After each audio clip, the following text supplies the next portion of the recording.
mənim indiyə qədər aldığım ən dadlı advent kalendar ola bilər. Niyə görə dadlı deyirəm? İçi şirniyyatlarla dolu bir advent kalendar var burada. Bir nömrə. İçində nə olduğunu görmək üçün açmalıyam. Çox qəşəng hazırlayıb. Adları yazılıbmış burada. Çay tikanlı, portağallı idi. Səhv etmirəmsə o. 2 nömrədə bu deyəsən karamelizə olunmuş almadır. 3 nömrə karamelizə olmuş alma bu idi. 4 nömrə bunu harda görsəm tanıyaram. Napolyon tortu. Həm də plambirli. 5 nömrə. Kaş 24 dənə olardı.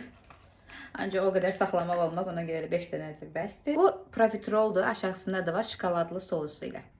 Napolyon. Karamelizə olunmuş alma. Ya da çay tikanlı, portağallı şirniyyat. İkisindən biridir. Bu isə mənimlə yeni il masasına gedəcək. Buket və Torte'nin birlikdə hazırladığı şirniyyat kalendarı idi. Çox təşəkkür edirəm.